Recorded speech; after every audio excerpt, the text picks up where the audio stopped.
Tendance positive. Allez, c'est l'heure de la France qui résiste. Saveur et vie ce matin avec Alexandra Paget.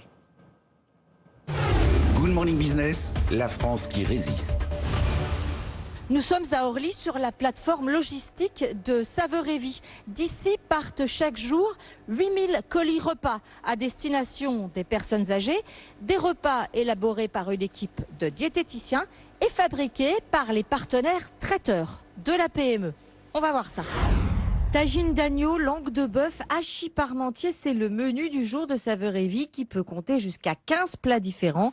C'est aussi l'une de ses spécificités, la personnalisation de l'offre en fonction des régimes et des goûts des seniors qui font appel à la PME, dont les commandes ont explosé pendant les confinements. Christophe Jacopini, chef d'équipe, supervise la confection de chaque colis avant la livraison. On a des régimes sans sel, hachés, mixés, sans porc, sans viande. Et nous avons 4 choix aujourd'hui pour les livraisons du lendemain, donc 4 sortes de plats différents.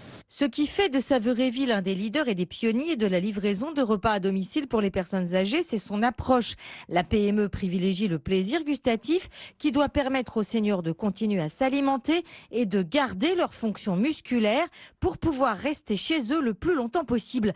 La qualité et la variété de ces menus sont donc au centre de la démarche, ainsi que le conseil fourni par téléphone par une équipe de diététiciens.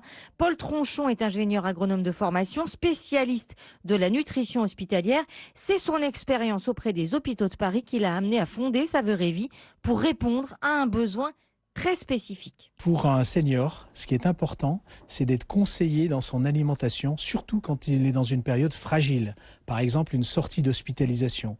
Donc le fait d'avoir un diététicien au téléphone pour comprendre sa situation, c'est extrêmement important. Et la deuxième partie importante du service, c'est effectivement qu'il soit bien livré au domicile et d'avoir une vraie veille sociale et nutritionnelle à domicile avec un veilleur-livreur. C'est la plus-value de Saveur et Vie. Saveur et Vie vient de numériser ses services de bout en bout. Les aidants peuvent désormais commander les repas de leurs parents, par exemple, en quelques clics. Objectif, doubler de taille et couvrir l'ensemble du territoire. La PME réalise aujourd'hui 22 millions de chiffres d'affaires et a décroché notamment un contrat avec la mairie de Paris. L'économie repart, les Français consomment. Plus 15% de dépenses en carte bleue pour la première quinzaine d'août par rapport, pas à 2020, mais à 2019. Franchement, ça va très bien. Ça doit faire les affaires de la grande distribution. On va poser la question au PDG de Système U, Dominique Schelcher, qui est sur ce plateau dans moins de 3 minutes. À tout de suite. Good Morning Business.